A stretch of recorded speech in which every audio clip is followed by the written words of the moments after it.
Hello everyone, I am Dr. Nikki Starr and welcome to another episode of Intimacy and Relationships. I am here in Tulum with my dear friend Jakob Kaergaard, and he is from Denmark. And we are in Tulum, so you're going to be hearing people outside in the ocean. It's like so windy, so I just want to let you know that that's what that sound is, and I invite you to allow it to relax you and to be ambient noise that brings you deeper into your heart, deeper into a listening space. And we are here today because tomorrow we are hosting a workshop at Nomade, which is a hotel here in Tulum that does a lot of different wellness experiences, and we were asked to teach a workshop on tantric relationship, and we titled that the 5 essential pillars to tantric relationship. So that's what we're going to talk about in this video today. So welcome, Jakob, and if you can share a little bit about who you are and what brought you to Tulum. Sure.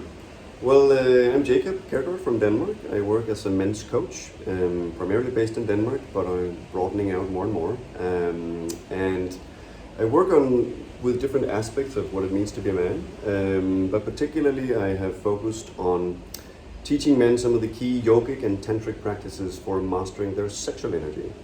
Because I think of all the practices and techniques that I've come across over the years, this is, I think, by far the most literally potent one for men to work with, because we lose so much energy through our ejaculation, and most men don't notice it because they take it for granted. They did it since they were teenagers, but we really do.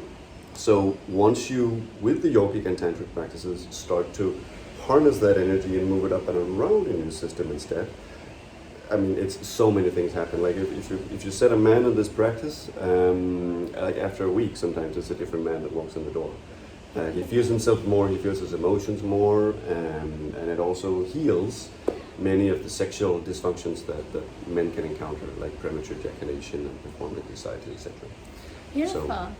So tomorrow we're specifically talking about tantric relationship, which we're not even actually going to be getting into any kind of sexual techniques or practices, because there's so much more to tantra than sex, and a lot of it is about re-education and letting people know what tantra actually means.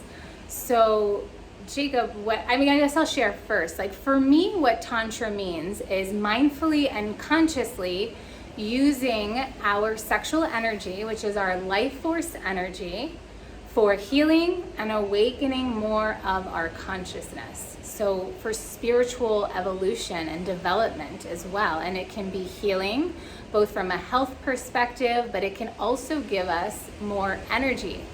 So when we can consciously, like he said, learn to move the energy around, it enhances every aspect of relationship of our lives. So if every relationship we had that was romantic, we were operating in a more tantric way.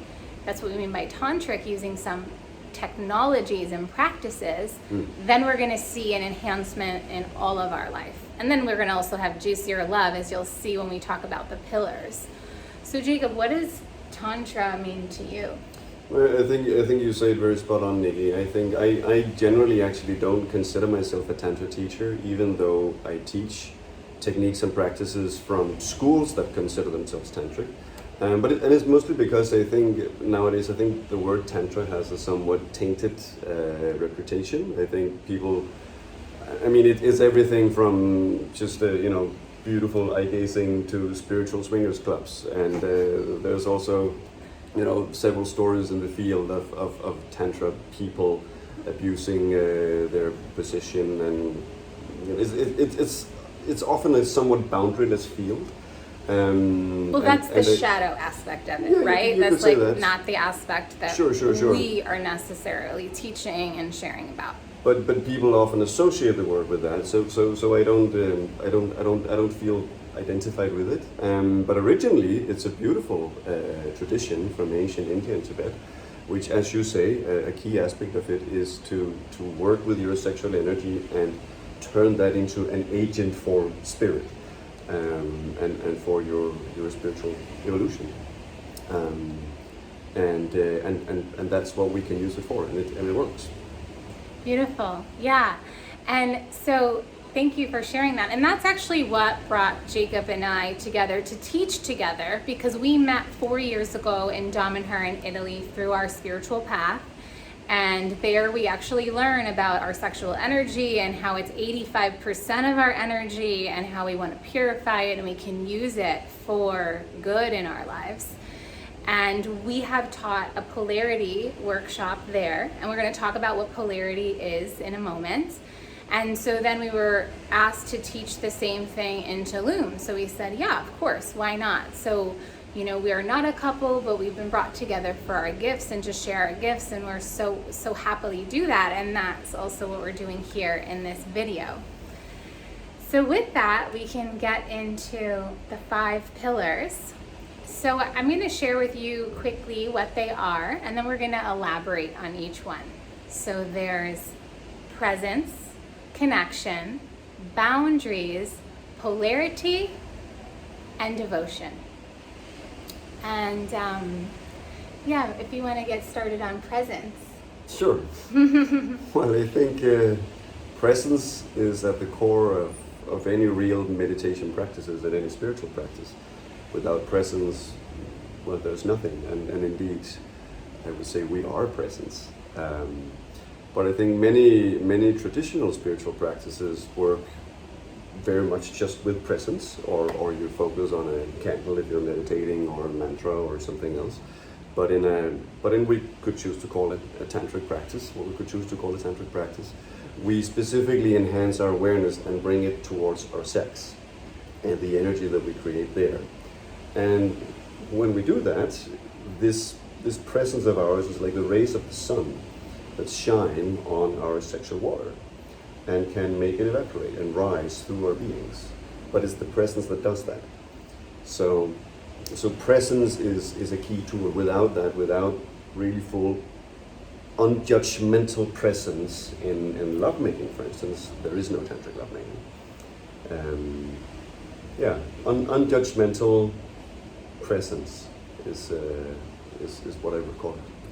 Beautiful. And what I would like to add to that is, for me, and maybe because I'm also more of the feminine practitioner, I find that when I'm involved in tantric relationship, for me, my presence really goes to my partner. And it's this full, undivided attention where that time together becomes like a ritual. And it becomes this sacred space where the phones get turned off and a candle is lit and there's eye gazing that happens. And we guide a very specific presence through eye gazing technique in the workshop. And it's a deeper level of presence than you would have if you were just walking down the street together or having dinner together. And this depth of presence opens the heart, it opens the mind, and yes, with that, the sexual energies can then rise upward, because presence through the eyes is a gate through which energy can rise upward. So yeah, and even I would say the presence towards each other, I'd say, also creates like an alchemical container within which the alchemy can occur, right? Exactly. The presence is there. Yeah. So it's an important thing to practice in a tantric relationship. Beautiful. So now we move on to number 2, which is connection. And I'll just begin this one with connection. Essentially, it's a way, and there's many ways to connect, that allow for the two people to become closer together. Maybe we can consider this more of the heart center, the heart chakra. And where presence was more of in these energy centers where your awareness is focused at the person, connection is more like this heart to heart, this loving space that's created. And specifically in our workshop, we guide it through touch. And if you want to add anything connected to connection. Again, I think you put it well. I think the presence, I mean, pure presence is just very clean and clear, right? It doesn't really have a flavor as such. But the connection builds trust, builds intimacy, opens the emotions, and the emotions are a super highway of energy exchange. So connection, I think, is also about creating that safe space where we can open and really let ourselves go with each other. Beautiful. Because that we also have to do for the alchemy and the magic to occur. Yeah, beautiful, beautiful addition. Thank you so much. This is why I love collaborations, because you look at things through different angles and you come together and create a greater product than you could alone. And so the third we get into is boundaries. So do you want to start with boundaries? Sure. Boundaries is of course key, and I think it comes very well after connection, right? Because if you're completely connected and completely open and completely melted together, that's fantastic, and that's the state we want to reach once in a while, right? But we also have at some point to detach a little bit again and remember, oh, okay, I do have an individual self, and that's boundaries. And that's knowing what my boundaries are, it's knowing my key values, it's knowing your key values and respecting your key values. I think as long as we exist here in time and space, in matter, there are boundaries. We will keep on bumping these bodies towards each other, right? So we can sometimes, through deep connection and tantric sex and alchemy, we can have this experience of just melting completely together, which is bliss. But we also have to remember the boundaries of our own individual selves. And of course also, it's key, as we just spoke about earlier with Tantra and some stories of potential abuse that has been there and stuff, boundaries are key there. Yeah, beautiful. Yeah. So what I would like to add to that is two things. One is that boundaries are kind of the rules of the game. So I know you mentioned sex, but I want you guys to know that tantric relationship can happen without sex. And you can have so many tantric practices that do not include sex. And that's where boundaries also come in. When you set the rules of like, okay, our workshops, we say no kissing, no touching of genitals, boobs, butts, really keeping it more in the platonic areas. So that is a form of boundaries. Like, this is what's allowed, this is what's not allowed. Yeah, so the space is defined. Yes, so that's like one aspect of it. The second aspect of boundaries is being able to say, no, that doesn't work for me, or yes, it does. So if you're playing in the game and whether you do go on into the sexual space, maybe something doesn't feel comfortable, and it's being able to speak what your boundaries are and honor them, because if at any moment you feel your boundaries are crossed, what's going to happen? You're going to contract, you're going to close, and then the energy gets cut off, and that tantric alchemy no longer exists. Exactly. Beautiful. Yeah. So next we get into, I'd love to let's do devotion first. All right. So I'll go first with devotion. So with devotion, it's, for me as a feminine being, it's like being in devotion to love. Yes, you're in devotion to your partner and whoever you're engaging with. Even if you come to a workshop, it's being in devotion and such deep gratitude to whoever you're playing with, whoever you're engaging in tantric play with. And it also goes to extend that whoever is standing in front of you is not just that person, but a representative of the divine masculine. If you're a woman, or you are playing more of the feminine role, and if you're a man or playing more of the masculine roles, because this can go for same sex and same gender relationships, then you would be in honor to the divine feminine. So it's like being in awe and adoration for the other, and seeing them as like beyond the selves, like the ego, so that you can play and look beyond any limitations you might see, like really come from that space of devotion to love, as like we are all love. So we're really playing in these higher realms of like higher self.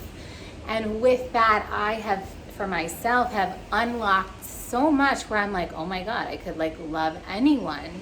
And this opens me even more to the energies, to the pleasure, the joy, the healing, all of it. Yeah. It's a very spiritual pillar, we might say, right? There's a beautiful word that they also teach in one of the Tantra schools that I have spent time in the past. Transfiguration, they call it, which is very closely related. Is basically that you choose to see the divine aspects in the other person, and that it just opens the heart in subtle ways and allows again for connection in a way that otherwise wouldn't be possible. Yeah. So opening for the humility of this wonder that we are living in, of life and love and existence. Yes, and this pillar also helps when people are meeting each other for the first time and they come to our workshop as singles, and then they are like, okay, how am I going to do this with someone I don't even know? And I feel this is rooted in devotion in this pillar. It's how you can go beyond whatever limitations of the mind, because we're just in this dance of love on earth. Right. And just a quick note on that one, I think this is an important one to balance with the boundaries, right? Because if you get too much into the devotion and you only see the good in the other person, or you don't have your boundaries with you, then you might find yourself just doing something that you shouldn't do or whatever. So it's an important one to balance, to be able to open for the devotion of your heart, but still having the integrity of your boundaries and your values with you. I think is an important balancing act to have. Yeah, beautiful. And with that, I want to add, that's connected to what I said about boundaries being the rules of the game. And I have often found that when I choose to play with different partners, generally I'm playing not in a sexual space, and I make it clear, like, this is what I want to play in, how I want to play, like no penetration, no kissing, even no touching of boobs, butts, and genitals, because you can still feel even orgasmic energy just in a space of polarity, which is the next pillar. If you want to start with polarity, what that even means, like, what is polarity? What are we talking about with this dance and this play? Sure. Well, I think polarity is, in a way, I mean, now we have all the other pillars in place, right? And that kind of sets the stage. But if we don't have any fuel, we're not going to get anywhere. We're not going to get to the sky, right? And polarity is what creates the fuel. Like, it's as simply as when you have a battery, right? You have two poles. You have plus and minus. And without two poles, there's no energy. It's a basic feature of the universe. So when we talk about polarity in a tantric context, in a relationship context, it's that spark between you that ignites the passion. And that tends to be ignited stronger through strong differences. So man-woman, obviously, which is why it's important to ground in your female energy and my masculine energy. You can say feminine and masculine too, just for people who are same-sex But relationships. But those I would say can actually be a little bit different. I think polarity is a super interesting thing. There is a polarity that comes with you having different hormones in your body, and I have different hormones in my body. That's biological chemistry.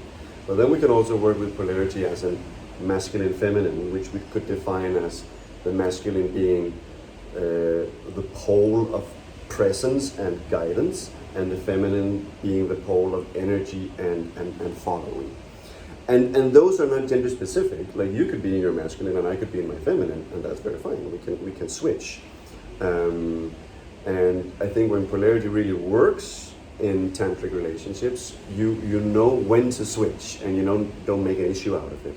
Because sometimes you will be in the lead, you will be more leading something, and fine, I follow. And other times it's me. And if we do that, and we can switch cleverly, but still keep the difference big, then we keep the charge going. And this is actually the key to keep a long-lasting sexual polarity and sexual tension in long-term relationships, which many people suffer with doing. Yeah, and so exactly what Jakob said. So it doesn't matter if you're a man or a woman. It matters about keeping polarity, meaning one person needs to play masculine.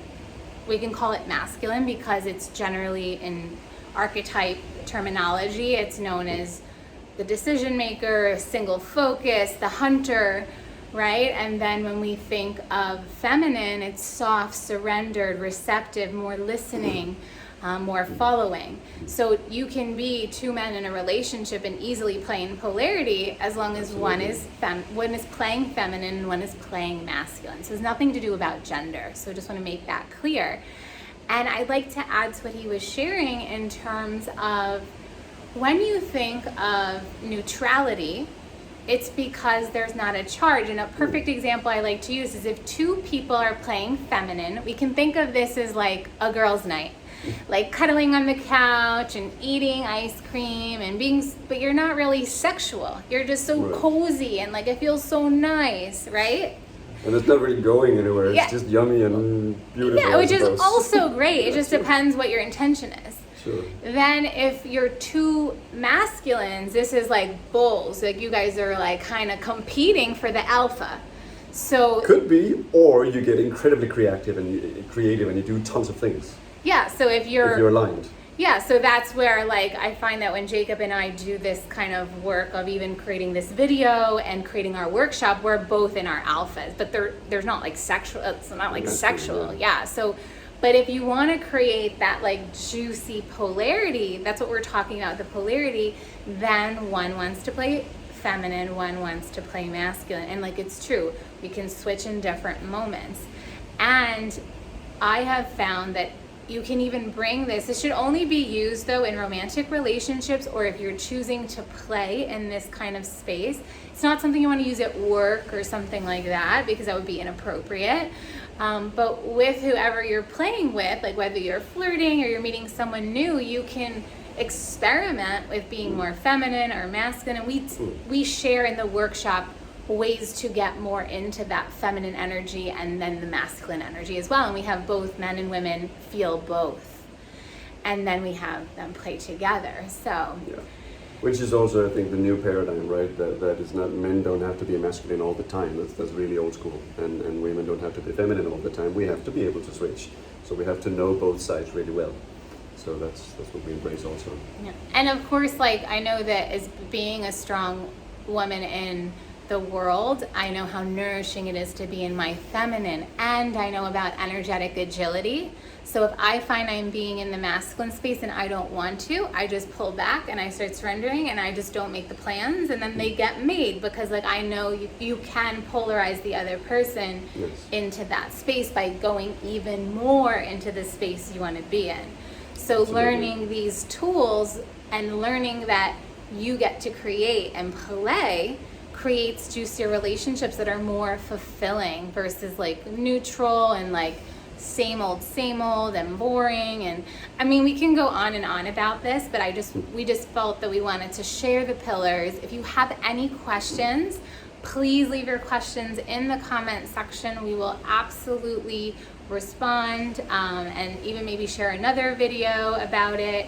And yeah, we'll definitely keep you posted about any workshops. We definitely also do work with couples, and we also each have women's work and Jakob has men's work if you want to dive deeper into your femininity, your masculinity, and learning when to be energetically agile. So many options to deepen in this work.